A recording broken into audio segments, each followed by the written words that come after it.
আসসালামু আলাইকুম রহমতুল্লাহ। আজকে আমি নবম দশম শ্রেণীর ফিনান্স ও ব্যাংকিং এর সপ্তম অধ্যায়ের একটা এমসিকিউ নিয়ে আলোচনা করব। নিকটেক্স কোম্পানি 1200 টাকা লিখিত মূল্যে 8% অগ্রাধিকার শেয়ারের বাজারে ছাড়লো। প্রতিটি শেয়ারের বিক্রি থেকে কোম্পানি 910 টাকা পাওয়ার প্রত্যাশা করে।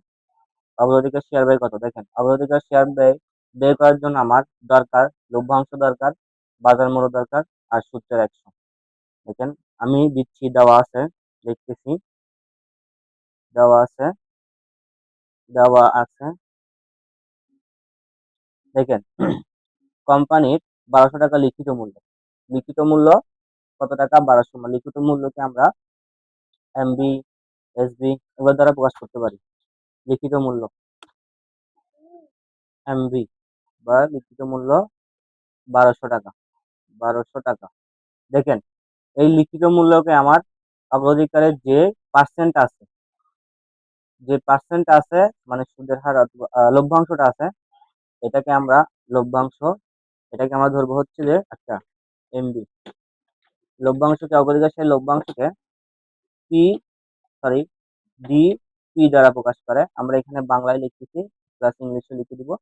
আচ্ছা, লভ্যাংশ, লভ্যাংশ অথবা এখানে ডিপি দিলাম।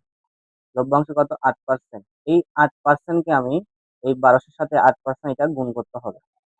আগে দিলে ভালো হতো, যাই হোক। যদি আমরা এই 8%কে 1200 দিয়ে গুণ করে দেখি কত টাকা আসে। প্রথমে আমরা দিব 1200 টাকা। 1200 টাকা গুণ 8, গুণ 8, যেহেতু পার্সেন্ট বলছে তাহলে আমাকে ভাগ 100 দিতে হবে। ভাগ 100, তাহলে কত আসবে? 93 টাকা। 93 টাকা। আচ্ছা, এবার দেখেন বাজার মূল্য। এই যে এখানে থেকে যে কোম্পানি বিক্রি থেকে কোম্পানি 910 টাকা পাওয়ার প্রত্যাশা করে, মানে কোম্পানি 910 টাকার প্রত্যাশা, মানে এটা হচ্ছে কি বিক্রয় মূল্য। কোম্পানি বিক্রয় করতে পারবে কত? 910 টাকা। কিন্তু ও কি ভাবছিল? লিখিত মূল্য, মানে ও ভেবে রাখছিল যে কোম্পানি এটা 1200 টাকা বিক্রয় মূল্য হবে, কিন্তু বিক্রয় মূল্য কত? 910 টাকা। তাহলে বাজার মূল্য, বাজার মূল্য বা এটাকে আমরা P0 দ্বারা প্রকাশ করতে পারি। বাজার মূল্য 910 টাকা। আচ্ছা, এবার আমরা সূত্রটা লিখি। আমরা জানি অগ্রাধিকার শেয়ার, অগ্রাধিকার শেয়ার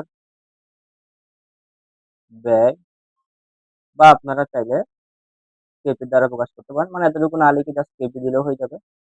আমি বোঝানোর জন্য এত বড় করতেছি। লভ্যাংশ, আপনারা চাইলে লভ্যাংশের জায়গায় এই যে ডিপি যেটা সেটা এখানে বসে দিতে পারেন। আমি বাংলায় করি আপনাদের বোঝার জন্য। ভাগ বাজার মূল্য বা শেয়ার বিক্রি থেকে প্রাপ্ত অংশ, এটাও লিখতে পারবেন। সংক্ষেপে লিখতেছি বাজার মূল্য গুণ 100। এটা হচ্ছে আমাদের সূত্র। আচ্ছা, লভ্যাংশ কত টাকা? 93 টাকা।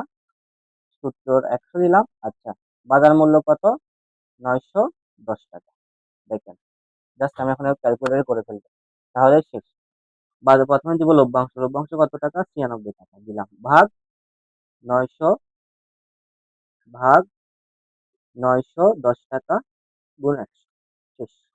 10 দশমিক, আমরা এখানে 4 আছে, আমরা একটা সংখ্যা বাড়াই নিব। তাহলে কত হবে? 10.555।